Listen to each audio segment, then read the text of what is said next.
मंगलाचरण। ओम नमः सिद्धेभ्याय जय श्री ओम नमः सिद्धेभ्याय जय श्री ओम नमः सिद्धेभ्याय। मंगलम भगवान वीरो मंगलम गौतमो गणी मंगलम कुंद कुंदाद्यो जैन धर्मोस्तु मंगलम। सर्व मंगल मांगल्यम सर्व कल्याण कारकम प्रधानम सर्वधर्माणाम जैनम जयतु शासनम जैनम जयतु शासनम जैनम जयतु शासनम। देखिए, इसमें अपन जो बात कर रहे थे क्रिया परिणाम और अभिप्राय, पुस्तक का नाम भी यही है, क्रिया परिणाम और अभिप्राय, और लेखक हैं पंडित अभय कुमार जी जैन। तो कल हम पढ़ रहे थे पेज नंबर 29 के ऊपर में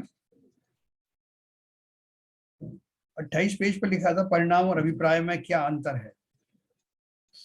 तो उसमें उत्तर दिया था, इस प्रसंग में परिणाम शब्द का अर्थ राग द्वेष पुण्य पाप आदि चारित्र मोह के उदय से होने वाले विकार तथा क्षयोक्षम ज्ञान अभीष्ट है। मतलब उन्होंने परिणाम के खाते में क्या क्या ले आए, जो चारित्रिक दुर्बलताएं हैं वो सब परिणाम में लेके आए। और अभिप्राय शब्द से आशय श्रद्धा और ज्ञान की विपरीतता या यथार्थता अर्थात रुचि प्रतीति अध्यवसाय आदि भावों से है।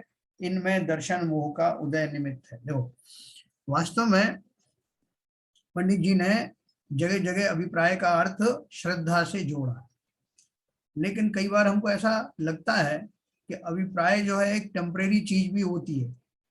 जैसे हमने अपना कोई लक्ष्य थोड़ी देर के लिए कुछ दूसरा बना लिया, हम उसको भी अभिप्राय कहते हैं। भाई किस अभिप्राय से आए हो यहाँ, आपका क्या प्रयोजन है। मेरा तात्कालिक पर्याय जनिक जो है अभिप्राय हो सकता है, मेरी मान्यता है अपनी जगह पे जो पड़ी हुई धारणा जो है, लेकिन मेरे क्षण क्षण जो है वो अपने उद्देश्य क्षणिक उद्देश्य बदल रहे हैं। जैसे आज मेरा अभिप्राय वहां जाने का ये था कि मैं शोक सभा में गया, तो शोक प्रकट करने के लिए गया। कल मैं गया था तो उनका जन्मदिन के उद्देश्य से गया था। आज मेरा उद्देश्य, चूंकि वो मेरा जो है कल तक मैं उसे शत्रु मानता था, आज मैं उसे मित्र मानने लग गया हूँ, तो आज मैं उस भाव से वहां गया। तो अपन उसको भी भूल से या सुपरफिशियल जो है वो परिभाषाएं होने के कारण वो तात्कालिक जो मेरी जो मंशा होती है उसको भी हम अभिप्राय कह देते हैं। तो उसमें कोई दिक्कत नहीं है। वो हमने जो टेम्परेरी है उसको जो अपना मंतव्य मान लिया है, उन क्षणों के लिए, कुछ समय के लिए, कुछ काल के लिए, कुछ परिस्थिति विशेष के लिए हम उसको भी अभिप्राय कह देते हैं। लेकिन इन सारे अभिप्रायों को कंट्रोल कौन करता है? कंट्रोल करती मेरी मान्यता, मेरी धारणा, है ना। जैसे कि मेरी एक धारणा थी कि जो जितने भी मेरे मित्र हैं उनको, जब वो मित्र हैं तो उनको पूरी मित्रता का जो है जो सौगात है वो देनी चाहिए। जब तक वो मित्र हैं तब तक देने, और अगर शत्रु बन जाए तो उनको उनसे साथ शत्रुता भी उतनी तीव्रता से निभानी चाहिए। ये मेरी मान्यता है। तो उस मान्यता के वश मैं जाऊंगा, और जब वो मित्र हैं या मित्र वत आचरण कर रहे हैं तो मैं भी भली प्रकार से करूंगा। लेकिन जैसे ही मुझे लगा कि ये शत्रुता की ओर आ गए हैं, तो मैं अपनी पूर्व धारणाओं के कारण, पूर्व धारणा और मान्यता के अनुसार अब शत्रु बन गए हैं तो शत्रुता भी पूरी निभाऊंगा। ये गवर्न कहाँ से हो रहा है? मतलब अभी मेरी जो है जो अभिप्राय जो जो बन गया है वो उस मान्यता के आधार पर बन गया है जो मैंने बनाई हुई थी। अभी मान लीजिए कि मेरी वो मान्यता बदल जाती है। मान्यता अभी क्या है? मान्यता में इस तरह की चीज पड़ी है, टेम्परेरी चीज पड़ी हुई है जिसके फलस्वरूप मैं ऐसा कर रहा हूँ। लेकिन अगर मान्यता ऐसी हो जाए कि शत्रु और मित्र कैसे भी हो, दोनों अवस्थाओं में मुझे समता भाव रखना, कहाँ परिवर्तन हुआ? मान्यता में परिवर्तन हो गया। जिसे मैं बाई एंड लार्ज अभिप्राय कह रहा हूँ, बड़े तौर पर अभिप्राय कह रहा हूँ, बड़ा अभिप्राय वो मान्यता से जुड़ा हुआ है। कि जब ऐसे मैंने मान लिया कि चाहे वो शत्रुवत व्यवहार करे या मित्रवत करे, मुझे दोनों ही अवस्थाओं में समता बनाए रखना है। तो अब मेरा जो है जो परिणाम आएंगे, मेरी चारित्रिक दशा आएगी, मेरा व्यवहार जो आएगा वो उसी अनुरूप आएगा। तो पहले वाला जैसी चीज नहीं होगी। टेम्परेरी भी मैं बना के जाऊंगा तो टेम्परेरी क्या बनाऊंगा, उसी से गवर्न होगा। तो इसलिए अगर मैं क्षण क्षण मेरे विचार बदल रहे हैं, क्षण क्षण मेरा अभिप्राय बदल रहा है, जिसे हम अभिप्राय भी कह देते हैं, तो वो वास्तव में मेरी जो धारणा है, जो एक मजबूत चीज है और जो दीर्घ काल तक टिकती है, उस मान्यता के आधार पर ही मैं टेम्परेरी टेम्परेरी संकल्प अपने नियम बनाता हूँ। हमारे एक मित्र हैं, वो क्या है कि वो कहा करते हैं साहब कि I am a man of principle, मैं तो सिद्धांतिक आदमी हूँ, जो सिद्धांत होता है उसी के अनुसार काम करता हूँ। तो एक दो बार मैंने उनको पकड़ा भाई कि इस तरह के आप बिहेव क्यों कर रहे हो, आपने तो बोला कि मैं I am a man of principle.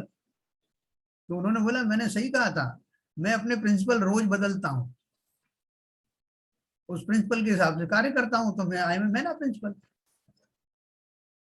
तो वास्तव में ये अगर हमारी चीजें हैं, तो वो जो हमारा जो अभिप्राय जैसे हम कह रहे हैं कि वो पल पल बदलता है, वो पल पल बदलने का अर्थ ये है कि मेरी जो स्थायी मान्यता जो है ऐसी ही है कि जैसे भी अच्छा लगे वो काम कर लो, वही नियम है, वही हमारा प्रिंसिपल।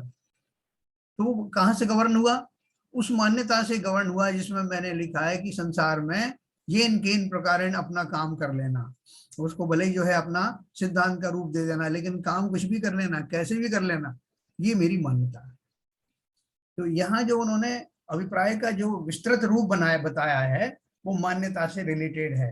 हमको कई बार ऐसा संदेह हो जाता है कि हमने जो टेम्परेरी अपनी मंशा बनाई है कि अभी मैं टेम्परेरी उससे गया हूँ, वो टेम्परेरी तो अभिप्राय होता है ना उसको मान्यता से, जबकि वो संबंधित नहीं है। कोई कहे हाँ संबंधित भी है तो टेम्परेरीली है। तो यहाँ जो पंडित जी ने जो अभिप्राय शब्द की बात कही है, वो अभिप्राय जो है हमारी श्रद्धा यानी सम्यक श्रद्धा है या मिथ्या श्रद्धा है। मिथ्या श्रद्धा के तो बहुत सारे क्या बोलते हैं व्यापक चीजें आती है उसमें, मिथ्या सिद्धांत में तो बहुत सारी आ सकती है। न किसी जैसे मैंने अभी दो तीन आपको सिद्धांत बताया कि मैं शत्रु से ऐसा व्यवहार करूंगा, मित्र से ऐसा करूंगा, किसी ने बोला टिट फॉर टैट करूंगा, किसी ने बोला था क्या बोलते हैं जो तो को कांटा हुए ताए बोई तू फूल, ऐसे टेम्परेरी टेम्परेरी बना लेते हैं। लेकिन अगर वो बात सम्यक तो एक ही होगा, सम्यक मान्यता तो एक सी ही होगी और उसमें वेद विज्ञान पूर्वक होगा, तो उसमें इस जाति के क्रूर परिणाम आदि, दूसरों को ठगने के, दूसरों से अपना मतलब साधने के ऐसे भाव नहीं होंगे। टेम्परेरी वाले ही हो सकते हैं मगर वो उस जाति के नहीं होंगे जैसे अनंत अनुबंधी वाले कहते हैं। तो वास्तव में जो मान्यता शब्द है वो अभिप्राय, जो अभिप्राय जैसे कहते हैं पंडित जी कह रहे हैं, उनका अर्थ जो है उस मान्यता से यानी श्रद्धा गुण से ही जुड़ा हुआ है। कल आरपी साहब भी यही बात कर रहे थे। हम भले ही हम ये छोटे मोटे टेम्परेरी चीजों में हमारी जो मंशा बदलती है उसको भी अभिप्राय कह देते हैं, लेकिन वो अभिप्राय जो है वो वास्तव में उस मान्यता से ही गवर्न होते हैं। इसलिए मान्यता सुधरते ही हमारे ये जो टेम्परेरी अभिप्राय हैं जिन्हें परिणाम भी कहते हैं, वो यहाँ पर जो टेम्परेरी अभिप्राय और परिणाम एक जैसे समझना। जैसे मैं आपको एक और उदाहरण देता हूँ, जैसे कि सेठ और मुनीम होते हैं ना, तो सेठ और मुनीम में क्या होता है कि मुनीम सेठ का सारा कार्य करता हुआ पाया जाता है, वो ग्राहकों के सामने ऐसे ही बिहेव करता है जैसे वही सेठ हो। अरे मुझे इतना नुकसान हो गया, नहीं भाई साहब इतने में नहीं दे सकता, मेरे को बहुत नुकसान हो जाएगा, या आप ले जाइए भाई साहब हमारा और माल आने वाला है, थोड़ा हमारा भी फायदा करा के जाइए। इस तरह की जो वार्तालाप कर रहा है वो मुनीम, लेकिन और ग्राहक भी यही समझ रहा है कि असली सेठ यही है, लेकिन अंदर में उसके अभिप्राय में क्या पड़ा हुआ है, और उसके अभिप्राय में ये पड़ा है कि मैं थोड़ी सेठ हूँ, सेठ तो घर बैठा है, फायदा नुकसान सब उसका है, मुझे तो तनख्वाह मिल रही। ये उसके अभिप्राय में पड़ा है, इसलिए ऊपर से दुखी सुखी होता हुआ दिखाई देने पर भी अंदर से वो समता में ही रहता है, एक तरह की समता है ना। तो इसलिए जो मान्यता है उसका अर्थ समझना, और जो टेम्परेरी हमारे अभिप्राय हैं वो परिणाम जनित ही हैं कि मेरे टेम्परेरी भाव कैसे हो रहे हैं। तो इसलिए वो छोटे मोटे अभिप्राय को तो परिणाम के खाते में रखना, और वास्तविक जो मेरी धारणा है, जो दीर्घकालीन धारणा है, वो बदल सकती है, ऐसी बात नहीं बदलेगी। अभी मैं मिथ्या दृष्टि हूँ तो बदल के सम्यक दृष्टि भी हो सकता हूँ, और तब मेरी मान्यता में यह आ जाएगा कि किस किस का फायदा उठाना है, क्या फायदा उठाना है, संसार में रहना किसको है, तो उसका जो व्यवहार है उस ढंग से होगा। जो आज धन आदि में आकर्षण देख रहा है, सम्यक तो होते ही अंदर तो वो सोचेगा, व्यवहार भी करता पाया जाएगा। रामचंद्र जी सम्यक दृष्टि थे तो वो नहीं छोड़ सकते थे कि वही युद्ध क्यों करना, जब सब कुछ यही रखा रह जाएगा तो युद्ध क्यों करना, और सीता जी के वो विलाप क्यों करना और लक्ष्मण जी का विलाप क्यों करना। लेकिन वो उनकी टेम्परेरी फेजेज थे, अंदर से उनकी अनंतानुबंधी वाली कषाय नहीं थी।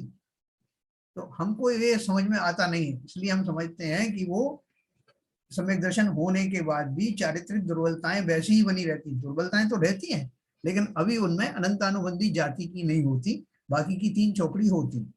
तो हम बहुत अच्छे से समझ लें इस बात को कि मान्यता बदलने के बाद मेरे परिणाम, जिन्हें मैं पल पल भी बदल सकता हूँ, सालों के बाद भी बदल सकता हूँ, ऐसे जो परिणाम है वो दीर्घकालीन परिणाम भी होते हैं, लेकिन उतने दीर्घकालीन नहीं जितने मान्यता पूर्वक होते हैं। तो देखो इन्होंने एक उदाहरण और दिया है, किसी सरल परिणाम उदाहरण से परिणाम और अभिप्राय में अंतर स्पष्ट कीजिए। उत्तर दिया, एक माँ अपने उद्दंड बालक को गलती करने पर सुधारने के उद्देश्य से उस पर क्रोध करती है और उसे पीटती है। यहाँ क्रिया और परिणामों में क्रोध होने पर भी अभिप्राय में अपनत्व और हित बुद्धि ही है। मार रही है, ठोक रही हो, बोल भी रही कि मार डालूंगी तुझे, लेकिन अंदर से क्या भाव है कि इसको सुधारना है, इसको सही रास्ते पर लगाना है। वही माँ जब पड़ोसन के छोटे बच्चे को गोद में लेकर प्यार से खिलाती है, तब परिणाम और क्रिया में प्रेम होने पर भी अभिप्राय में उसके प्रति अपनत्व या ममत्व नहीं है। एक तरफ अपने बच्चे को पीटते हुए दिखाई दे रही है और दूसरी तरफ पड़ोसन के बच्चे को लाड़ दुलार करती हुई दिखाई दे रही है, लेकिन दोनों दशाओं में उसके अभिप्राय में जमीन आसमान का अंतर है। इससे परिणाम और अभिप्राय में स्पष्ट अंतर समझा जा सकता है। ठीक है, तो ये मैंने कोशिश की इसको थोड़ा समझाने की। अब अगले पेज पर उन्होंने दिया है, क्रिया परिणाम और अभिप्राय में उत्तरोत्तर सूक्ष्मता, धीरे धीरे आगे आगे और सूक्ष्मता कैसे आती है ना। अभी हमने स्थूल स्वरूप इसका समझ लिया, अभी और जो इसमें क्या है, जीव का जो भाव होते हैं वो बड़े विचित्र होते हैं। उन विचित्रताओं को समझना कई बार बुद्धि पूर्वक वो स्वयं भी नहीं समझ पाते। आपने देखा होगा कि अभिमान पिक्चर आई थी अमिताभ बच्चन और जया बच्चन की, है ना। उसमें वो पुरुष को और स्त्रियों को, दोनों को, जो अपने अपनी उपलब्धि प्राप्त करने का सबको लगता है, मन में आता है, लेकिन कहीं ना कहीं वो ईर्ष्या का भाव धारण कर लेता है। पुरुष ही, पति ही अपनी पत्नी से जो है ईर्ष्या कर सकता है, पत्नी भी अपने पति से ईर्ष्या कर सकती है। ये हमें सहज में पता नहीं लगता, ऐसी बहुत पिक्चरें भी बनी। तो वो जो मानव मन की जो बारीकियां हैं वो बड़ी गूढ़ हैं, बहुत गूढ़ हैं। सहज तौर पर हम जब तक उसको बारीकी नहीं समझते तब तक हमको ये बातें गले उतरती नहीं।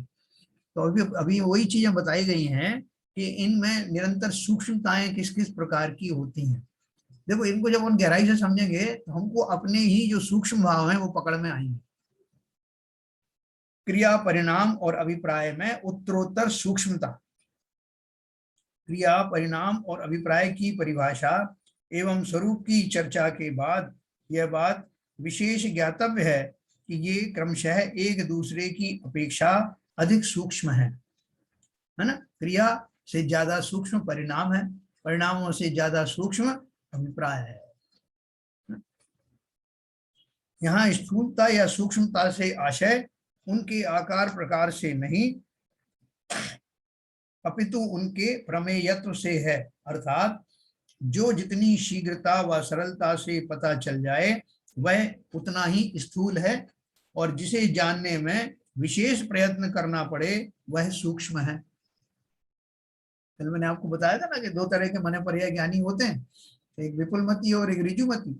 जो ऋजुमती जो मने पर्याय ज्ञान के जो धारी है, मुनिराज हैं, उनके भी एक लिमिटेशन है कि सामने वाला जो उनके पास सामने बैठा हुआ है वो अगर बहुत सरल हृदय वाला हो गया, उसके विचार बहुत कॉम्प्लिकेटेड नहीं होंगे, तो ही उनका मने पर्याय ज्ञान जो ऋजुमती ज्ञान है वो उसको जान पाएगा कि कैसे भाव इसके चल रहे हैं। लेकिन वो हमारे बीच में बहुत ऐसे कॉम्प्लिकेटेड लोग हैं, आज भी हमेशा ही रहते हैं, जिनके भाव ऋजुमती के ज्ञान में नहीं आते, मोस्ट कॉम्प्लिकेटेड भाव होते हैं, और वो विपुलमती मने पर्याय ज्ञान वाले जान जाते हैं क्या भाव इसके उठ रहे हैं। तो ऐसे ही हमारे अंदर में इतने सूक्ष्म भाव उठते हैं, इवन जिस व्यक्ति के उठ रहे हैं वो खुद भी नहीं जान पाता कि मेरे ये भाव कौन से चल रहे हैं, मेरे भाव लोभ कषाय के चल रहे हैं, मान कषाय के चल रहे हैं, मायाचारी के चल रहे हैं, उसे नहीं मालूम। अनजाने में ही जो बोलेगा नियम से झूठ ही होगा, लेकिन उसको नहीं पता, वो सहज में ही कह रहा है।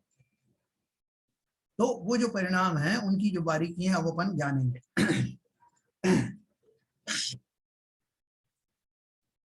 क्रिया परिणाम और अभिप्राय की परिभाषा एवं स्वरूप की चर्चा के बाद यह विशेष ज्ञातव्य है कि ये क्रमशः एक दूसरे की अपेक्षा अधिक सूक्ष्म है। यहाँ स्थूलता या सूक्ष्मता से आशय उनके आकार प्रकार से नहीं अपितु उनके प्रमेयत्व से है, अर्थात जो जितनी शीघ्रता व सरलता से पता चल जाए वह स्थूल है, और जिसे जानने में विशेष प्रयत्न करना पड़े वह सूक्ष्म है। क्रिया की स्थूलता देखो, उक्त परिभाषा के संदर्भ में देखा जाए तो क्रिया सर्वाधिक स्थूल है। अपनी क्रियाओं को हम स्वयं तो जानते ही हैं, दूसरे लोग भी जान लेते हैं। जगत में किसी व्यक्ति की प्रशंसा या निंदा उसकी बाह्य क्रियाओं के माध्यम से होती है। यही कारण है कि साधारण व्यक्ति धर्म करने के लिए सर्वप्रथम उन बाह्य क्रियाओं को ही अपनाता है जिनसे लोक में प्रशंसा मिलती है अथवा जिन्हें धर्म कहा जाता है। अब देखो, मंदिर आप जाते हो तो बहुत सारे लोग जो हैं, जो नए नए जो है पुजारी बनते हैं या कुछ करते हैं, तो वो ऐसे भगवान के सामने से हाथ बता बता के कहेंगे ओ भगवान। तो उसमें दो तरह के होते हैं, इनको एक तो वो जिनको एक्चुअल में ऐसे भाव आते हैं, दूसरे वो हैं जिनके कोई भाव नहीं आ रहे हैं, वो लोगों को दिखाना चाहते हैं कि उनके बहुत तेजी से भाव बन रहे हैं, तो बहुत बड़े पुजारी हो गए। तो दोनों तरह के हो सकते हैं। तो इसलिए वो कह रहे हैं, और उन क्रियाओं को चूंकि सब दुनिया देखती है तो वो ये चाहते हैं कि दुनिया जान ले कि मैं बहुत बड़ा पुजारी हूँ। तो इसलिए उन्होंने क्या कहा कि बाह्य क्रियाओं को सबसे पहले एक साधारण व्यक्ति धर्म करने के लिए सर्वप्रथम उन बाह्य क्रियाओं को ही अपनाता है जिनसे लोक में प्रशंसा मिलती है अथवा जिन्हें धर्म कहा जाता है। क्रिया की गंध अर्थात उसका प्रभाव बहुत तेजी से फैलता है। आज के सूचना क्रांति के युग में तो हर घटना की जानकारी चंद मिनटों में ही सारी दुनिया को हो जाती है। यदि प्रधानमंत्री को जुकाम भी हो जाए तो सारी दुनिया को मालूम पड़ जाता है। दुनिया के किसी भी कोने में घटित होने वाली हिंसा, लूटपाट, चोरी, बलात्कार आदि घटनाओं से अखबार भरे रहते हैं तथा टीवी पर 24 घंटे आने वाले समाचारों में ये घटनाएं गूंजती रहती।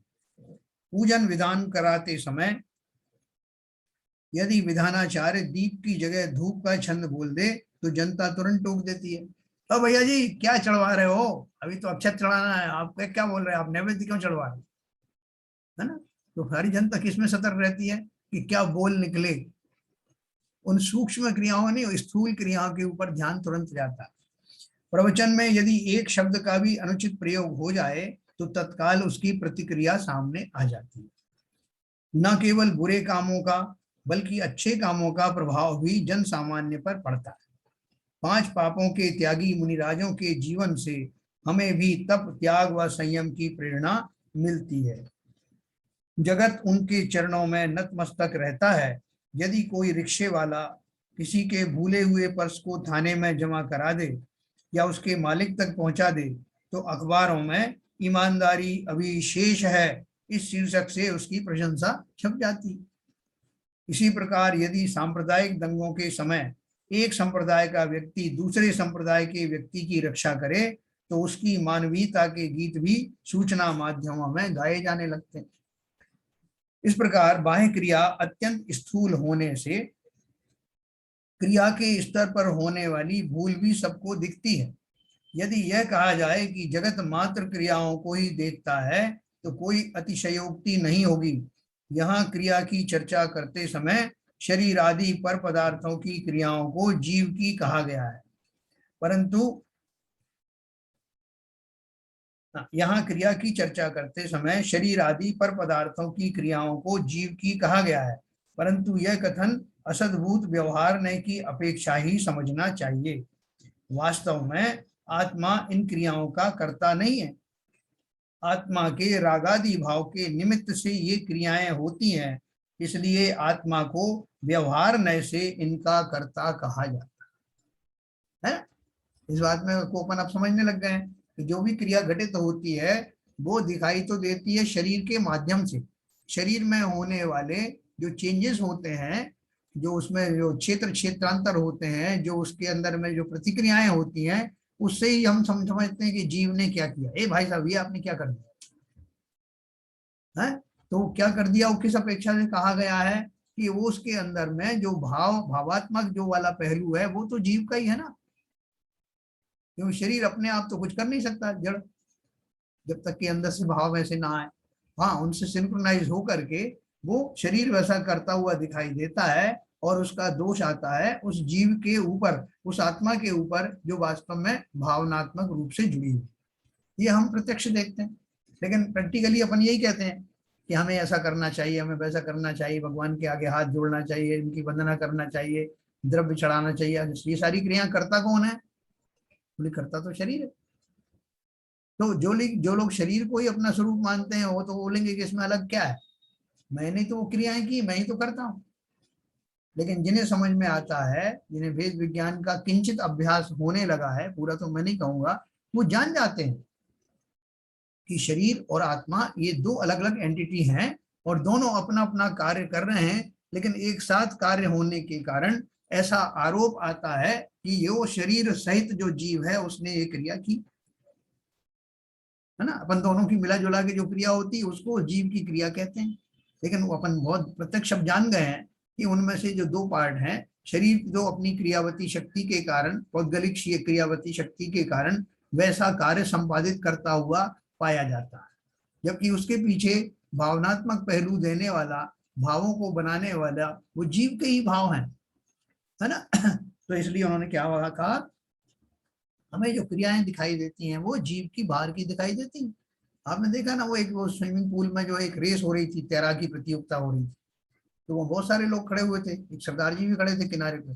तो अचानक से देखा कि बहुत सारे कंप्यूटर जा रहे थे और एक नया कंप्यूटर उसमें घुस गया और उसने तैरने लगा और इतना तेज तैरा कि वो फर्स्ट आ गया। लोगों को बड़ा ताज्जुब हुआ कि सरदार जी कैसे इस रेस में आगे आ गए। लोगों ने उनको बहुत अप्रिशिएट किया, बहुत उनकी जय जयकार की, और वाह आपने कैसे इतना कमाल दिखाया, पहले से तो कुछ पता ही नहीं था। बोले वो सब तो ठीक है, ये बताओ कि धक्का किसने दिया था मुझे, है ना। उनका खुद का कोई प्रिपरेशन नहीं थी, पीछे किसी ने धक्का दिया तो गिर गए स्विमिंग पूल में, तो अब तैरेंगे ना बचने के लिए, तो तैरने लगे और इतनी तेजी से तैरे कि वो जो रेस थी उसमें वो फर्स्ट आ गए। तो कहने का अर्थ क्या है, अब वो बाहरी क्रिया तो सारे जगत ने देखी, सरदार जी फर्स्ट आए, इतने तेज जो है तैरे, लेकिन उनके अंदर के जो मंतव्य था वो क्या था कि मुझे बचना है, किसी ने मुझे धक्का दिया, वो अंदर का भाव किसी को दिखाई नहीं देगा। वो बताया भी उनने बाद में, वो नहीं भी बताते कि कौन बताया, इसमें लोग समझेंगे एक्चुअल प्रतियोगिता में भागीदार नहीं था, ये तो ऐसे ही जो है किसी ने गिरा दिया इसलिए आ गया, तो उन्होंने बता दिया, नहीं भी बताते। तो कहने का अर्थ क्या है कि क्रियाएं ऐसी होती हैं, शारीरिक क्रियाओं से ही हमको मंतव्य का पता लगता है, लेकिन वो मंतव्य जो है बहुत कम बाहर जाहिर हो पाता है। तो इस तरह से क्रिया बहुत स्थूल है। फिर परिणामों की हाँ आगे लिखा था ना, परंतु यह कथन सद्भूत व्यवहार नहीं की अपेक्षा समझना चाहिए। वास्तव में आत्मा इन क्रियाओं का कर्ता नहीं है, आत्मा के रागादि भावों के निमित्त से ये क्रियाएं होती। ये देखो अपने जीवन में जो अभी अभी जो शुरू कर रहे हैं धर्म, वो भी इस बात को अच्छे से समझ लें कि जीवन में जो कुछ घटित होता है शरीर के माध्यम से वो तो दिखाई देता है, लेकिन मेरी ही प्रेरणा अपने रागादि परिणामों से उन मान्यताओं के फलस्वरूप वैसी चलते रहते हैं और उन्हीं के फलस्वरूप ये घटनाएं या क्रियाएं होती हैं। इसलिए आत्मा को व्यवहार नय से इनका कर्ता कहा जाता है। अब परिणामों की सूक्ष्मता और स्थूलता, क्रिया की अपेक्षा परिणाम बहुत सूक्ष्म होते हैं, वे दूसरों की पकड़ में सीधे तो आते ही नहीं बल्कि क्रिया के माध्यम से ही जाने जाते हैं। जैसा अभी अपन ने डिस्कस किया, क्रिया व्यक्त होती है और परिणाम अव्यक्त होते हैं, इसलिए परिणामों की जानकारी जगत को तभी होती है जब वे क्रिया के माध्यम से व्यक्त हों, अर्थात उनके निमित्त से क्रिया भी वैसी हो जैसे परिणाम हुए हैं। बहुत सारे जीव जो है प्लानिंग करते रहते ना, प्लानिंग कर रहे थे कई वर्षों से कि मुझे इसको मार डालना है, और वो प्लानिंग किसी को नहीं पता, 5 साल से चल रहे थे उनके, पूरा प्लानिंग चल रहा था, लेकिन जब वो उसके परिणाम स्वरूप किसी को मारने की प्रक्रिया सामने आई तब मालूम पड़ा कि इसने दुष्ट विचारी है, ऐसा ऐसा प्लानिंग किया था, इसने ये सब किया था। जब उसके पहले तो सब परिणाम छुपे रहते हैं ना उसके। तो इसलिए परिणामों की जानकारी जगत को तभी होती है जब वे क्रिया के माध्यम से व्यक्त हों, अर्थात उनके निमित्त से क्रिया भी वैसी हो जैसे कि परिणाम हुए। यद्यपि हमारे परिणामों को जगत सीधे नहीं जान सकता, तथापि हम स्वयं तो उन्हें जानते ही हैं, है ना। देखो सबसे बड़ी बात जो है, जो हम जो छल आदि करते हैं सारे टाइम करते रहते हैं, छोटे बड़े सब तरह के, लेकिन हम मानने को तैयार नहीं होते कि मैं जो है मायाचारी कर रहा हूँ या मेरे मन में कुछ और चल रहा है, मानते नहीं। बहुत सारी छोटी मोटी चीज तो हमारी यूं चलती ही रहती है, निरंतर चलती रहती है। तो वो क्या बोल रहे हैं, वो जीव आश्वस्त रहता है कि किसी को क्या पता कि मैं क्या सोच रहा हूं। यद्यपि हमारे परिणामों को जगत सीधे नहीं जान सकता, तथापि हम स्वयं तो उन्हें जानते ही हैं। जब हम कोई छल बल करते हैं, किसी तरह की ऐसी योजना बनाते हैं जिसमें मेरा जो स्वार्थ छिपा होता है और दूसरे जीव नहीं जान पाते, दूसरों को तो मैं कहूँ भाई साहब मैं तो जो है लोगों की भलाई के लिए काम कर रहा हूँ, और जगत भी यही सोचेगा, और वो उन्होंने क्रिया भी ऐसी की तो सबको यही लगेगा कि ये इससे ये दूसरों का भलाई करना चाहते थे। लेकिन उसके पीछे मंतव्य छपा हुआ था कि कैसे मेरा बहुमान हो, लोग मेरी प्रशंसाएं करें, ये मंतव्य था बेसिकली। लेकिन उस मंतव्य को सब लोग नहीं जान पाएंगे, लेकिन वो व्यक्ति जरूर जानता है कि मैंने किस भाव के साथ ये किया, है ना। लेकिन वो भी तब जानेगा जब वो he is true to himself, स्वयं के प्रति ईमानदार होगा, तभी वो ये बात जानेगा कि मेरे अंदर में क्या भाव चल रहे थे, वास्तव में मेरी अभिलाषाएं क्या थी। मैं दिखाई जरूर पड़ा कि मैं समाज की सेवा कर रहा हूँ, जीवों की सेवा कर रहा हूँ, लेकिन अंदर में भाव तो यही था कि मैं कैसे बड़ा दिखाई दूं, कैसे प्रशंसा का पात्र बनूं। जैसे अभी आप देखते हैं ना, कोई मिनिस्टर अगर आते हैं तो दो चार लोगों को कुछ दे देते हैं स्कॉलरशिप, एक आध पेड़ लगा देते हैं खाली दिखाने के लिए, सिंबॉलिक, लेकिन अंदर से उनके ऐसे भाव होते नहीं होते कुछ पता नहीं। तो लेकिन उन्होंने क्या बताया कि जब भी हम इस तरह का कोई मंतव्य करते हैं, परिणाम बनाते हैं, तो हमको स्वयं को पता रहता है कि हमारे परिणामों के पीछे का रहस्य क्या है। मान लीजिए प्रवचन के समय माइक आदि की व्यवस्था भंग हो जाने से यदि प्रवचनकार को क्रोध आ जाए, परंतु वह यह सोचकर उस क्रोध को व्यक्त ना करे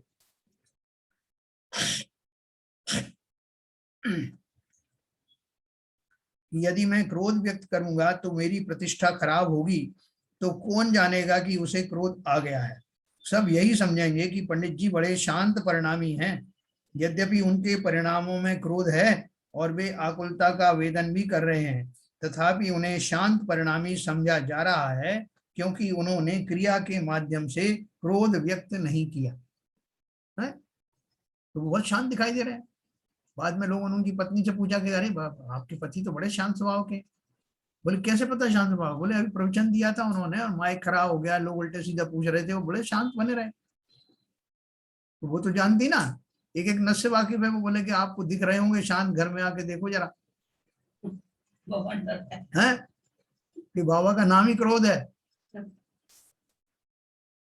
तो लोगों को विश्वास नहीं होता, बल्कि वो पत्नी पे अविश्वास करेंगे कि इतने शांत परिणामों पर आप लांछन लगा रहे हैं, शर्म नहीं आती आपको?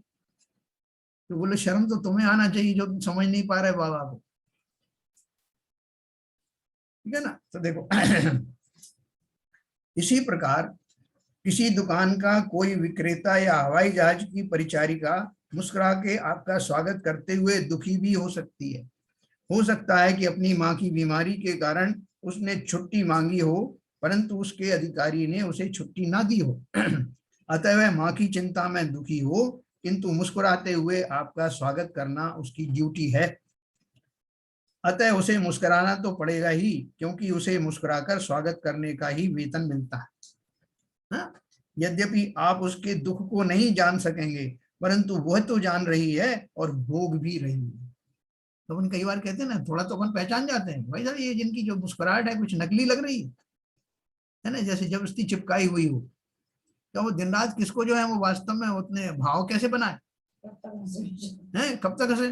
500 यात्री हैं उसमें, हंस हंस के होठ फट जाए उसके, हैं? और लिपस्टिक और लगी हुई तो मुंह और ऐसा हो जाए बार बार करने से।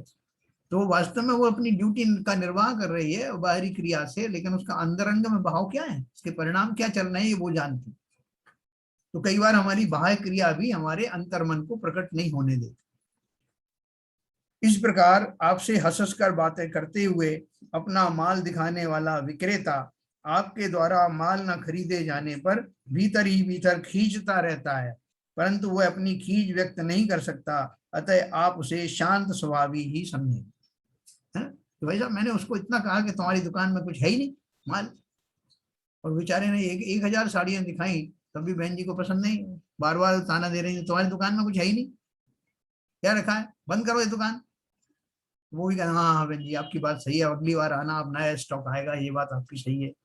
है, अंदर से इतना खींच रहा है कि 2 घंटे से बहन जी जान खा रही है। मैंने सारी पे साड़ियां उठा के दिखा दी, लेकिन वो उनको एक भी पसंद नहीं आ रहे, बोले आपके पास कुछ है ही नहीं। तो बाहर से वो क्यों शांत रहता है? क्योंकि उसको उसके परिणाम मालूम है। परिणाम से अर्थ यहाँ पे रिजल्ट मालूम है कि अगर मैंने जरा भी चिड़चिड़ की तो बहन जी तो छोड़ो, उनकी सहेलियां भी अगली बार आने वाली नहीं। इसलिए जो अंदर का मंतव्य है वो क्रियाओं के माध्यम से ही प्रकट हो तो हो, बाकी तो आप समझ नहीं सकते। जिन परिणामों को हम दूसरों के सम्मुख प्रकट नहीं होने देना चाहते, हम उन्हें क्रिया में व्यक्त न होने देने का प्रयास करते हैं। यह बात अलग है कि हम उसमें सफल हो पाते हैं या नहीं। यह तो हमारी अभिनय कुशलता या अकुशलता पर निर्भर है। यदि माया कषाय की तीव्रता होगी तो हम अपने परिणामों को छिपाने में सफल हो जाएंगे। हर एक को इतना एक्सपर्ट नहीं होता है कि वो आपके बढ़िया बढ़िया आपको दिखाया जाएगा भाई साहब, और अपने जो है एक्सप्रेशन से भी दिखाएगा और कहेगा भी बार बार। तो आप ऐसा मत समझना कि मैं ऐसा चाहता हूँ, मैं कतई ऐसा नहीं चाहता, ऐसा कहता हुआ भी पाया जाएगा। अब कौन उसके परिणामों को खोले? और पब्लिक भी समझ रही होगी। जैसे आपने देखा नेता लोग जो है बड़े बड़े भाषण देते हैं कि मैं चाहता हूँ जनता का भला हो, मैं चाहता हूँ कि ऐसा हो जाए, और हमने हमेशा से जनता की भलाई की है। ये बात अलग है कि वो रिजल्ट कुछ और आ रहा। तो डिपेंड करता है कि कौन कितना बढ़िया अभिनेता है। जितना बड़ा अभिनेता होगा उतना ही अच्छी तरह से वो अपने मायाचारी के परिणामों को छिपा लेगा।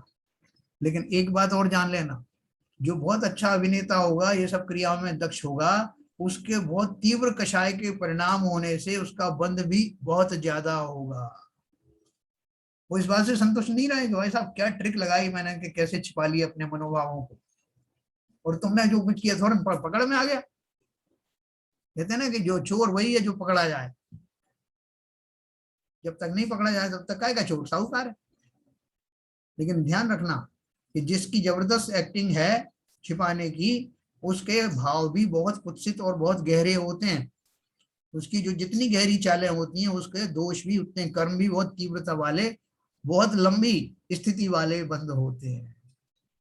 वो भले ही कुछ हो जाए अभी कि मेरी बात किसी को समझ में नहीं आई, ऐसा ट्रिक से मैंने परोसा, ऐसी ट्रिक किसी के पास नहीं है। बाकी के लोग उतने उतने गहराई से जो है वो प्लानिंग नहीं कर रहे हैं। उनके भाव लोगों को समझ में भी आते हैं, हो सकता है टेम्परेरीली उनको भी तत्क्षण जो है उनकी लोगों की गालियां सुनने को मिले। और दूसरा खुश हो रहा है कि मेरे बात तो आज तक की समझ नहीं आई, मैं तो बरसों से कर रहा हूँ, ये वाली बड़ी नौसिखिया चोर है। तो बिल्कुल ध्यान रखना, संसार में दो लोग अवश्य जानते हैं। किसी भी चीज को किसी से कभी छुपी पूरी तरह छुपी होती नहीं। प्रमेयत्व गुण के कारण वो वस्तु किसी ना किसी ज्ञान में वो कार्य अवश्य ही आता है। एक तो व्यक्ति स्वयं ही जो अब इस बात का आदी हो गया है, उसे खुद भी पता नहीं चलता कि वो कुछ मायाचारी कर रहा है, इतना तीव्र आदत में आ गया। और दूसरा केवल ज्ञानी या दूसरे ज्ञानी अवधि ज्ञानी आदि सब जानते हैं कि क्या परिणाम हो रहे हैं। इसलिए स्वयं को छलना बंद कर देना भाई साहब। जो जो धर्म के मार्ग पर आगे बढ़े हैं सबको तो अपन क्या उपदेश दे सकते हैं, क्या प्रेरणा दे सकते हैं, लेकिन अवश्य वो जो जीव हैं जो धर्म के मार्ग पर आगे बढ़ना चाहते हैं, अपने भावों को टटोलें। देखें कि मेरे कहीं इस तरह के परिणाम तो नहीं हो गए कि अब मुझे मेरी आत्मा ने टोकना ही बंद कर दिया हो। कहते ना पहली पहली बार अलार्म आता है जब हम गलत काम करते हैं, धीरे धीरे करके वो आत्मा की ऐसा, और दूसरे दर्शन में ही कहते हैं धीरे धीरे करके वो आत्मा की आवाज मंद पड़ने लगती है और अपराधी अपराध करने का आदी हो जाता है। मायाचारी अपराध है, ये मत समझना कि जो खाली किसी का मर्डर करना ही अपराध होता है, ये उससे भी ज्यादा विवत्स है। तो इसलिए उन्होंने लिखा है यह तो हमारी अभिनय कुशलता या अकुशलता पर निर्भर है। यदि माया कषाय की तीव्रता होगी तो हम अपने परिणामों को छिपाने में सफल हो जाएंगे। इस प्रकार क्रिया का ज्ञान सबको होने पर भी परिणामों को अन्य लोग नहीं जान सकते। जब वे क्रिया के माध्यम से व्यक्त होते हैं तभी अन्य लोग क्रिया के माध्यम से उनका ज्ञान कर पाते। अभी देखो अभिप्राय की सूक्ष्मता, यानी हमने अभी क्रिया की स्थूलता या सूक्ष्मता कितने हैं वो देखा, क्रिया के बाद हमने परिणामों का देखा। अब देखो अभिप्राय की सूक्ष्मता। क्रिया और परिणामों से परिचित यह जगत अभिप्राय से बिल्कुल अपरिचित ही है, क्योंकि अभिप्राय की धारा परिणामों के तल में बहती है। मैंने जैसा आपसे कहा ना कि जैसा मेरा अभिप्राय होगा, मेरी मान्यताएं होंगी, वैसे ही मुझे परिणाम उसी जाति के उसी मान्यता को सिद्ध करते हुए उसी के अनुसार मेरे परिणाम या भाव आएंगे। क्योंकि अभिप्राय की धारा परिणामों के तल में बहती है। जगत के प्राणियों में मिथ्या मान्यताओं का प्रवाह अनादिकाल से चला आ रहा है, फिर भी उनकी ओर किसी का ध्यान नहीं जाता। यदि कदाचित वह ख्याल में आ भी जाए तो वह अभिप्राय और परिणाम में भेद नहीं समझ पाता। उसको जो भाव आ रहे हैं ना, जो भाव आ रहे हैं, तो उसको लगता है कि इसमें क्या हर्ज है। ऐसे भाव तो आते ही हैं, जितने भी ये जीव हैं उन सबके ऐसे भाव आते हैं, मैं कोई अनोखा थोड़ी हूँ। वो इसका एनालिसिस नहीं करता। वो क्यों नहीं करता? उसका एक मूल कारण ये है कि उस जैसे भाव सैकड़ों हजारों लोगों के आते हैं जो उसके संपर्क में है, तो वो भेद नहीं कर पाता कि इनके अतिरिक्त भावों वाले भी कोई जीव होते हैं क्या, नहीं कर पाता उसमें भेद। इसलिए वो तो यही मान के चलता है जैसे भाव उसके आ रहे हैं वैसे सभी को आते होंगे। तो इसलिए उन्होंने लिखा, यदि कदाचित वो ख्याल में आ भी जाए तो वो अभिप्राय और परिणाम में भेद नहीं समझ पाता। जिस प्रकार कार पहियों द्वारा सड़क पर दौड़ती है, परंतु स्टीयरिंग के द्वारा उसकी दिशा निश्चित सुनिश्चित की जाती है, उसी प्रकार परिणाम अभिप्राय से भिन्न होने पर भी परिणामों की दिशा अभिप्राय द्वारा सुनिश्चित की जाती है। जब तक अभिप्राय में देहादि में अहम बुद्धि रहती है, तब तक परिणामों की धारा पर पदार्थों की ओर ही बहती है, तथा जब अभिप्राय में अपने चैतन्य स्वभाव में अहम बुद्धि हो जाती है, तब परिणामों का प्रवाह भी स्वसन्मुख हो जाता है। अभिप्राय में परिवर्तन एक गुप्त क्रांति है। जिस प्रकार बीज में अंकुर फूटता है, परंतु वो पृथ्वी के भीतर ही रहता है, इसलिए किसी को दिखता नहीं। जब वह पौधा बनकर ऊपर आता है, तभी वह जगत को दिखता है। उसी प्रकार अभिप्राय बदल जाने पर तत्काल परिणामों और क्रिया में बहुत बड़ा परिवर्तन दिखाई नहीं पड़ता, है ना। ये क्या बोल रहे हैं? अभी तक मेरी जो है मिथ्या मान्यता थी, काफी लंबे समय तक मिथ्यावती मेरी मान्यता रही, और मैं तदनुसार जीवों से आचरण करता रहा। क्योंकि मैं अभिनय कुशल भी हूं ना, तो मैं उन जीवों से शांतपूर्ण व्यवहार करता रहा, अच्छे से व्यवहार करता रहा, न केवल शत्रुओं से, न केवल मित्रों से, बल्कि शत्रुओं से भी। और बहुत ज्यादा मैंने खोटा भाव नहीं रखा। लेकिन मान्यता अभी भी मेरी मिथ्या ही थी। अब जब मेरी मान्यता सम्यक हो गई, तब भी मैं उसी तरह के भाव करता हुआ पाया गया जिसकी मैंने आदत डाली हुई थी। मैं अभी अभी जैसे पहले करता आता था, मित्रों के प्रति बहुत सहिष्णु था, शत्रुओं के प्रति भी सहिष्णु था, लेकिन मान्यता नहीं थी मेरी वैसी। व्यवहार कुशल होने के नाते, व्यवहारिक ज्ञान के कारण मैं वैसा करता था। लेकिन अब मान्यता बदलने के बाद भी करता हुआ वैसे ही पाया जाऊंगा, लेकिन मान्यता में ही ये रहेगा कि भैया सारे जगत के प्राणी भगवान आत्मा है। इसमें भेद करूं, काय का शत्रु काय का मित्र। अभी मेरा चिंतन ऐसा हो गया, आचरण अब भी वैसे ही है जैसे पहले थे। क्योंकि पहले भी जब मैं मिथ्या दृष्टि था, तब भी मैंने उनको बिना भेद किए हुए उनसे व्यवहार अच्छा रखा, लेकिन मान्यता कुछ और थी, है ना। जैसे मैंने आपको उसका बताया कि जो द्रव्यलिंगी मुनिराज हैं, जिन्हें सम्यक दर्शन तो नहीं हुआ, लेकिन अभी 5 महाव्रतों का 28 मूल गुणों का विधिवत पालन कर रहे हैं, कहीं से कोई कमी नहीं, कोई शिथिलाचार नहीं।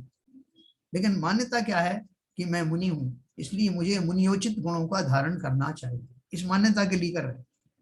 लेकिन अब वो मान लीजिए भावलिंगी मुनि हो गए, तब भी वो व्यवहार तो वैसे ही करते हुए पाए जाएंगे, 28 मूल गुणों का पालन और ये सब करते हुए पाए जाएंगे, लेकिन उनकी मान्यता बदल गई। मान्यता ये हो गई कि मैं तो शरीर हूं ही नहीं, व्रत नियम उपवास आदि भी मैं करता नहीं हूं। ये तो जब मेरी मान्यता बदल जाती है तो सहज में ही ये क्रियाएं होने लगती है, ऐसी अब उनकी मान्यता हो गई। इसलिए उन्होंने क्या कहा कि अभिप्राय बदलने के तुरंत बाद आपको कुछ बाहर में चेंजेस लगेंगे नहीं, बहुत काल तक। देखो जब वह पौधा बनकर ऊपर आता है, बीज की बात की, तभी वह जगत को दिखता है। उसी प्रकार अभिप्राय बदल जाने पर तत्काल परिणामों और क्रिया में बहुत बड़ा परिवर्तन दिखाई नहीं पड़ता। कालांतर में परिणामों में विशेष परिवर्तन होता है, तभी वह क्रिया के माध्यम से जगत को दिखाई पड़ सकता। वो कैसे पड़ेगा? जैसे एक मुनिराज हैं, वो बार बार कहते हैं कि भाई देखो, मैंने अपने भक्तों को सबको कह दिया है, समझा दिया है।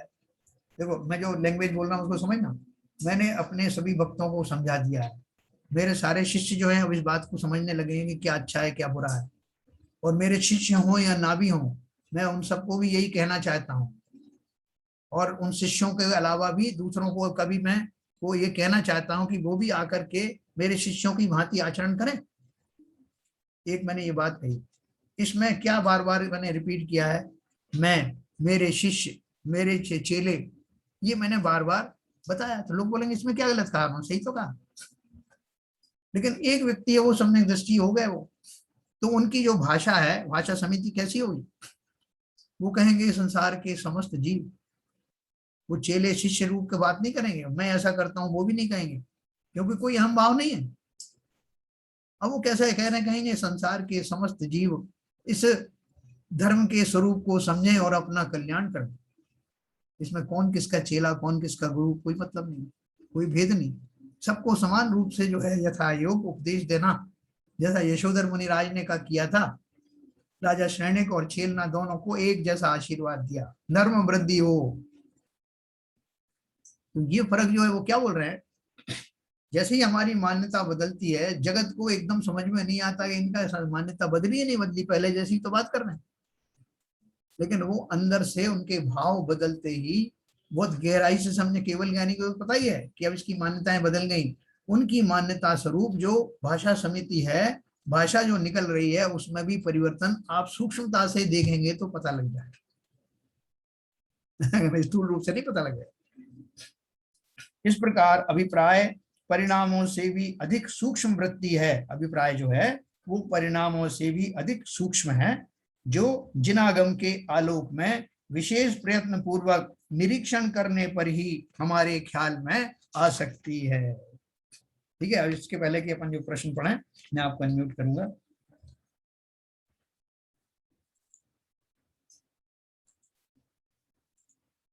हाँ सर, आपको समझ में आ रही जी? ये मैं फिर बोलूंगा, जो आपने बताया कि शुरू में एक्सप्लेन किया अभिप्राय के बारे में, जो मान्यता के बारे में जी। मान्यता को आपकी जब तक मिथ्या दृष्टि है तब तक आपकी मान्यता तो बनी हुई है, और क्षण आपके अभिप्राय बदल रहे हैं डिपेंडिंग ऑन द सिचुएशन। तो ये मिथ्या रूपी मिथ्या श्रद्धान है, उस अभिप्राय की ये पर्याय कह सकते हैं ना। हाँ, क्षण जो आपकी अभिप्राय बदल रहे हैं, परिणाम बढ़ रहे हैं, उसी से गवर्न हो रहा है। अपन ये कह सकते हैं उन मान्यताओं से ही आपके जो तात्कालिक परिणाम बदल रहे हैं वो उससे ही गवर्न हो रहे हैं। उसको ये नहीं कह सकते वो उस मान्यता की, वो अभिप्राय की ये डिफरेंट पर्याय है। देखो, मान्यता की जो अगर अपन पर्याय कहें इसको, तो मान्यता तो एक ही प्रकार की है ना। हाँ, मान्यता एक ही प्रकार की है कि मैं शरीर को अपना स्वरूप मानता हूँ, मैं शरीर को अपना मानता हूँ। उसके फलस्वरूप होने वाले जो भाव हैं वो बदलते रहते क्षण क्षण, लेकिन मूल में जो मेरी मान्यता है वो एक ही है। वो सम्यक नहीं हुई, तो सम्यक नहीं है। जैसे मैंने सम्यक को बताया कि सम्यक भाव तो एक ही प्रकार के होते हैं, मैंने इसी अपेक्षा से बताया कि सम्यक मान्यता होने पर उसमें वैरायटी तो हो सकती है, विविधता किसमें हो सकती है, आपके परिणामों में हो सकती है। लेकिन उसमें जो सम्यक उसके पीछे का जो बैकग्राउंड है कि आप ऐसा क्यों बोल रहे हो, आप किसी से स्ट्रिट फॉरवर्ड क्यों नहीं करते जैसा मैं करता हूँ, क्योंकि मेरी मान्यताएं दूसरी तरह की। मैं नहीं मानता कि शरीर को तो आप किसी को दंडित कर सकते हो, किसी को वो पुरस्कार दे सकते हो, किसको दोगे आप? वो संयमी व्यक्ति अपने कर्म सिद्धांत से जुड़ा हुआ है, हम और आप क्या देंगे? ये सम्यक मान्यता है। अच्छा, इसमें दूसरी जो मिड स्टेज होती है, जो सम्यक सन्मुख जीव होते हैं जी, तो उस समय उसकी मान्यता को क्या कहा जाएगा, किस स्टेज में रखा जाएगा? ये अपन बीच की स्टेज में है। हाँ, बीच की स्टेज में। हाँ। उसमें क्या उसको कुछ क्वालिफाई किया है क्या इसमें, इस पर्टिकुलर किताब में? अभी देखेंगे इसमें आगे क्या किया, मगर मैं आपको बता देता हूँ कि देखो ऐसा है कि अभी आप अपने भाव लगा के देखो, मैं ये मान के चल रहा हूं कि अपन में से ज्यादातर लोग जो हैं सम्यक सन्मुख अगर पूरी तरह नहीं है तो किंचित तो हो ही गए हैं। जी और किंचित होते समय जैसे अभी अपन स्वाध्याय कर रहे हैं तो अपन को ये बातें भली प्रकार समझ में आ रही कि नहीं आ रही? जी आ रही। तो आ रही है और अपन उसको अप्रिशिएट कर रहे हैं। इसका अर्थ ही ये है कि हम जो है वो घोर मिथ्या दृष्टि नहीं रहे। और जिन क्षणों में मुझे ऐसा ही आभास होता है जैसा हमारा डिस्कशन हो रहा है, उन क्षणों में वास्तव में मैं अपनी मान्यता बदलने के लिए उद्यत हूं। यस हम उसको अप्रिशिएट कर रहे हैं। वास्तव में मेरी मान्यता गलत थी और मुझे जैसे ही अपॉर्चुनिटी मिलेगी मैं उनको सम्यक बना लूंगा। ये संकल्प इस बात का परिचायक है कि मैं बदलने जा रहा हूं। और अगर मैं मुझे इसमें रस नहीं आया मगर क्या उल्टा सीधा बोल रहे हैं तो मैं अभी भी बदलना नहीं चाहता। ये वो बात तो समझ में आ रही है, मगर इस स्थिति को किस तरह से क्वालिफाई किया? भाई इसी तरह से है कि अगर आप देखो जैसे मैंने आपको तृतीय जो तीसरे गुण स्थान वाले की जो दशा बताई ना, अच्छा मिक्स्ड वाली। मिक्स वाली, वैसा ही हमारी स्थिति है अच्छा कि हम जब अभी यहाँ से उठ के जाएंगे, जैसे हम मंदिर से निकल के जाते हैं या स्वाध्याय से हाँ वो निकल बात के सही जाते है। हैं तो हम वापस से उन्हीं धारणाओं में जुड़ जाते हैं जो मेरी अनादिकाल आप की मान्यता है, उसी तरह से व्यवहार करता हूँ। सही बताया आपने, तीसरे गुण स्थान में जो मिक्स धारणा रहती है या ऐसी है। कि मैं वो टेम्परेरी फेस है वो, मगर ये सबकॉन्शियस माइंड में कुछ तो इम्पैक्ट हो रहा करके है बदलाने की कोशिश करेगा, है ना। इसलिए मैंने आपको बताया कि वो तो स्थिति की इसकी थी कि वो जीव सम्यक दर्शन से डिग करके तीसरे गुण स्थान में आ गया। जी हाँ मेरा तो अभी बढ़ोतरी वाला क्रम चल रहा है। बढ़ोतरी वाला क्रम चल रहा है। हाँ, जो जो स्वाद मैं अभी यहाँ स्वाध्याय में ले रहा हूँ उस स्वाद का अनुभव मेरे होठों पर बहुत देर तक लगा रहता है। ये बाद में भी चिंतन में आता है, आता ही है। आता है और वही मुझे वापस खींच के लाता है कि चलो रात शाम को फिर प्रवचन में बैठेंगे। वो तो करो, उसमें ये भी खींच के लाता है, कुछ तो चेंज आना चाहिए। हम उसको अप्रिशिएट करते हैं ना, इसलिए तो हमें रुचि बनी हुई है। ठीक है सर।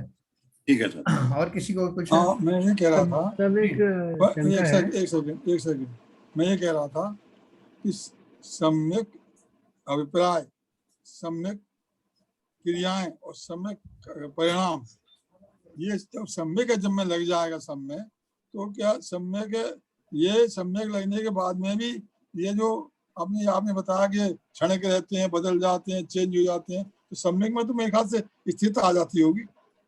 देखो बात ऐसी है बाबू जी, क्रिया जिसे कहते हैं वो चाहे सम्यक क्रिया कहो या मिथ्या क्रिया कहो।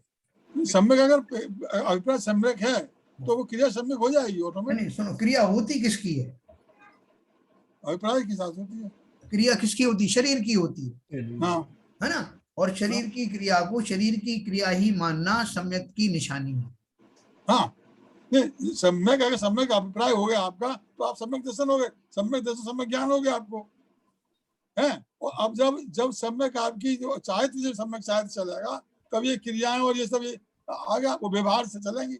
अभी वो तो निश्चय से तो नहीं है, ये व्यवहार से जब सम्यक चाहती चलेगा तब ये सब क्रियाएं और वो चलेंगे, परिणाम चलेंगे। ये मैं सही कह रहा हूँ क्या? देखो, जड़ कर्म घुमाता है मुझको, यह मिथ्या भ्रांति रही मेरी, रागी द्वेषी हो लेता जब परिणति होती है जड़ की। जड़ की, हाँ क्या समझ में आया? ये क्रिया है, भले ही मैं सम्यक होने के बाद करूं या मिथ्या दृष्टि में ही करूं, इनको अगर मैं अपना स्वरूप मानूं तो मैं मिथ्या दृष्टि ही हूं। हाँ बिल्कुल बिल्कुल सही बात। और जड़ की क्रिया जड़ करता है, भाव में जीव के आते हैं, ऐसा मान के क्रियाएं होंगी तो वो सम्यक दृष्टि होगा। हाँ बिल्कुल, मैं ये जो आप जो कह रहे ये तो अपनी जगह पर है। हाँ, और वो जो अपन आप चारित्र की बात कर रहे हैं, हाँ हाँ वो चारित्र दशा क्या है? वो हाँ चारित्र दशा के भी दो रूप है ना, व्यवहार रूप और निश्चय रूप। हाँ हाँ बिल्कुल पता है। जो मैं व्रत संयम नियम आदि जो पालन करता हूँ, करहूँ तपस्या देह सो। हाँ, तो देह से जो अगर जो कर रहा हूँ वो व्यवहार तपस्याएं हैं, व्यवहार चारित्र है भाई, व्यवहार चारित्र है। और अंदर से जो भाव आ रहे हैं वो सब सम्यक चारित्र। हाँ बिल्कुल सही है। बस आगे सुनना। और बोलिए साहब। सर मेरा थोड़ा सा सिंपल सा था कि परिणाम जो है, जो उसका बेसिस है वो अभिप्राय है, जो हमारी मान्यता है या अभिप्राय है, उसके बेसिस पर हमारे परिणाम होते हैं। जी। तो इसमें संस्कार का क्या रोल है? परिणाम में संस्कार का भी कुछ रोल है क्या? हाँ, देखो, संस्कार के बारे में आपको बताता हूँ। संस्कार किसे कहते हैं? अपन ने वो पढ़ी थी ना, वो शांति पथ प्रदर्शन, उसमें उन्होंने बहुत अच्छा अच्छा बताया था कैसे जीवों की आदतें पड़ती हैं और आदत ही संस्कार बन जाते हैं, है ना। संस्कार क्या होते हैं? संस्कार जो है, जैसे मैं कुछ किए कार्य करता हूँ, बार बार मेरी आदत है, कैसे कि कोई ने चोरी, पहली बार चोरी करी और उसको किसी ने अप्रिशिएट कर दिया कि तूने बहुत बढ़िया किया, तो उसने दूसरी बार फिर साहस किया। पहली बार डरा, फिर दूसरी बार उसकी हिम्मत बढ़ी, तीसरी बार और हिम्मत बढ़ी, करते करते वो अभ्यास इतना पुख्ता हो गया कि वो ऐसा बन गया कि अनजाने में भी चोरी होने लगी। संस्कार बन गया। तो संस्कार के अर्थ क्या है? जो गहरे जो आदतें होती हैं उनको ही संस्कार कहते हैं, और वो इतनी गहरी होती हैं कि भव भगवान तक चलती हैं। या साहब ये भी कह सकते हैं उसकी मान्यता ये बन गई कि चोरी करना खराब बात नहीं है, इसकी मान्यता हो गई इसलिए वो चोरी कर रहा है। संस्कार भी जो गवर्न होते हैं, वो, इसमें कोई शक नहीं कि वो जिस समय संस्कार बने थे उस समय उसकी मान्यताएं खोटी थी। अब कुछ संस्कार जब उदय में आते हैं और उस समय तक उसकी मान्यता बदल गई, ये भी हो सकता है। जैसे मैंने आपको उसका एक उदाहरण दिया था वो राजा का, कि उसको जब वो जाता था, वो चंदन की लकड़ी बेचने वाले की दुकान से निकलता था, तो उसको परिणाम ऐसे आते थे कि मैं इसको मार डालूं, फांसी चढ़ा दूं, और उसको बार बार ही लग रहा था कि मेरे ऐसे भाव क्यों आ रहे हैं। जब उसने बात, हमने कहानी सुनी थी ना वो, हाँ, तो जब बार बार उसको ऐसा लगा, अगर मान लो उसके मन में ऐसा नहीं होता कि ऐसे भाव मुझे क्यों आ रहे हैं, इतना विश्लेषण करने का वो नहीं सोचता, तो सीधा उसको उठा के फांसी चढ़ा देता ना, कि बाढ़ में जाए कि क्यों आ रहा है तो मैं तो फांसी दूंगा।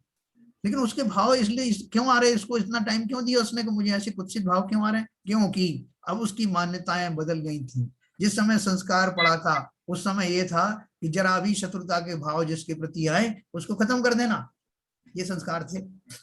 लेकिन मान्यता बदल जाने के कारण उसने उस संस्कारवश काम सीधा सीधा किया नहीं।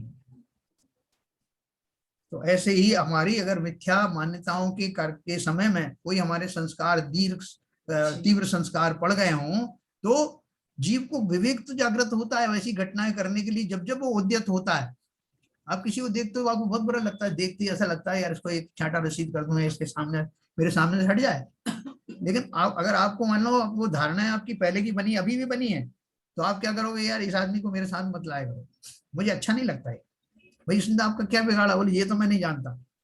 लेकिन अगर आपकी मान्यताएं अब सही हो गई हैं, क्योंकि वो आपके संस्कार पहले पड़े थे, अब मान्यताएं सही हो गई, तो आप सोचोगे भैया संसार में सब एक जीव एक जैसे हैं, ये शरीरों में विविधताएं देख करके कि मैं ऐसा क्यों करूं? मैंने पूर्व भव में, या जीव ने कुछ पूर्व भव में ऐसा किया होगा जो इस तरह से मेरे भाव आ रहे हैं, लेकिन मैं तो अपने भाव सुधारूं ना, ये क्यों मुझे सोचना पड़ रहा है? क्योंकि अब मेरी मान्यताएं बदल गई। उस जीव के प्रति अवश्य मुझे अभी संस्कारवश वैसे ही द्वेष रूप परिणाम तो आ रहे हैं, लेकिन मैंने अपने चिंतन में उनको सुधारने का बीड़ा उठा लिया। अब समझिए संस्कार का अर्थ क्या है? जो मैंने संस्कार बंद किए, तो कई कई भाव पूर्व भी हो सकते हैं। जो कमठ का जीव था उसने ऐसे संस्कार बंद किए थे, उसके क्रोध के परिणाम उसके कितने वर्षों के थे, लेकिन जब उसका समय आया, जब अंतिम स्टेज पे आया, तो उन्हीं पार्श्वनाथ के चरणों में गिर गया। उसको लगा कि मैंने कितना मैं मूर्खता कर रहा हूं इतने भवों से। अब उसकी काल लब्धि आ गई थी, तो उसके वो संस्कार तो बने हुए थे, उसके पूर्व समय तक, जस्ट एक क्षण पहले तक बने थे जब तक अवसर किया। लेकिन अब उसकी मान्यता तत्काल बदल जाने से उसने सोचा मैंने क्या किया, क्या खोटा काम किया मैंने, और तत्काल ही श्रद्धा बदलते ही उसके परिणाम मृदु हो गए और उसी समय उनके चरणों में गिर पड़ा। तो इसलिए संस्कार जो है कभी भी पूर्व भाव में बंध सकते हैं, किसी खोटी मान्यता स्वरूप बन सकते हैं, जो आपकी मान्यता बदलते ही आपको सोचने पर विवश कर दे, और फिर वो उनकी संस्कारों की श्रृंखला समाप्त होने लगती है। ठीक है सर, मैं समझा पाया कुछ आपको? जी जी। चलिए बहुत बढ़िया है। मेरे ख्याल से सबको थोड़ा थोड़ा लाभ पहुंच रहा होगा। नहीं बहुत अच्छा, और थोड़ा नहीं बहुत पहुंच रहा। आपके सूक्ष्मता की तरफ जिस तरह बढ़ रहे हैं जी, तो और क्लैरिटी आती जा रही है, और समय लगेगा। क्योंकि ये सब हमारे भाव हैं, हम अपने भावों में कितनी गूढ़ता है हमारे अंदर, कितना कॉम्प्लिकेशन है हमारे अंदर ही, कितने एक ऐसे भाव छुपे हुए हैं जो हम वास्तव में अगर बाहर आ जाए तो हम कहीं के नहीं रहे। सही बात है। बहुत ज्यादा कुत्सित भाव बने हुए हैं हमारे।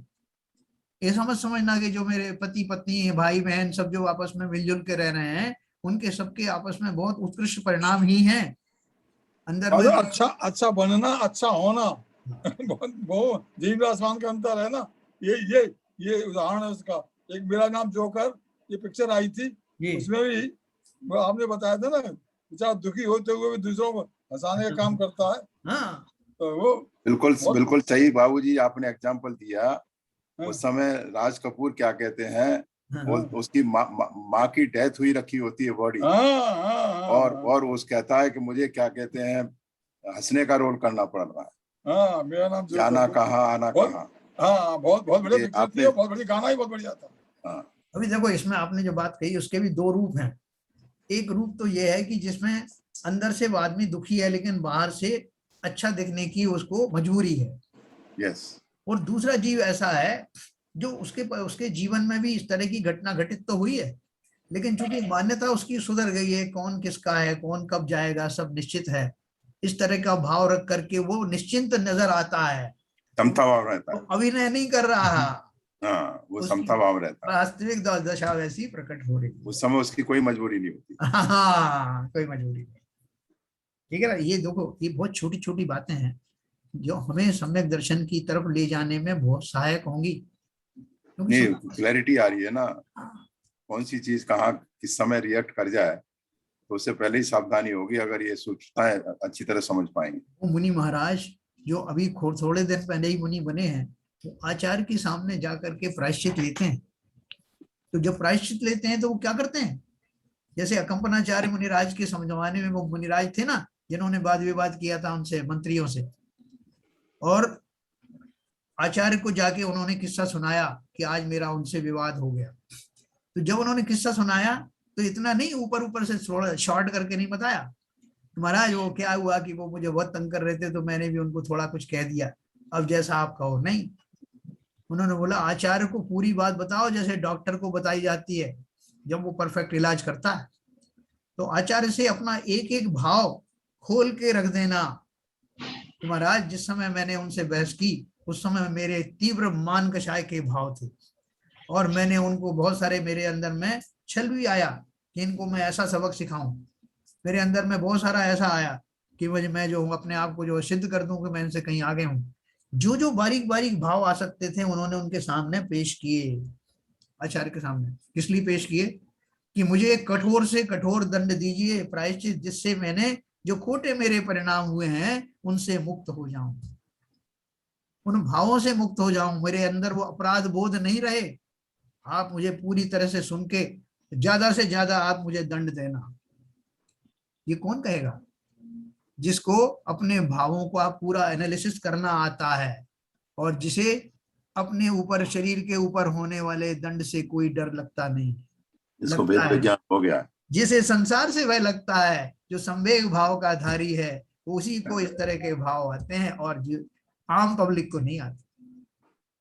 इसलिए अगर हमें सम्यक दर्शन प्राप्त करना है तो ये स्थूल स्थूल बातों में तो अभी हम चल रहे थे, हम बारीकियों में चले कि मेरे कैसे भाव चलते हैं, सोते जागते उठते बैठते, परिवारजनों के बीच में, समाज के बीच में मेरे भाव कैसे बदल जाते हैं और किस मान्यता से गवर्न हो रहे हैं, वो मान्यता ही बदल देनी है। तो चलिए हम सबको बहुत बढ़िया, बहुत बढ़िया।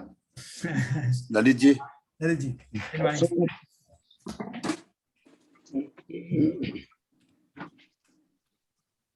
मिथ्यातम नाश विको ज्ञान के प्रकाश विको आप पर भास विको भानु सी बखानी है।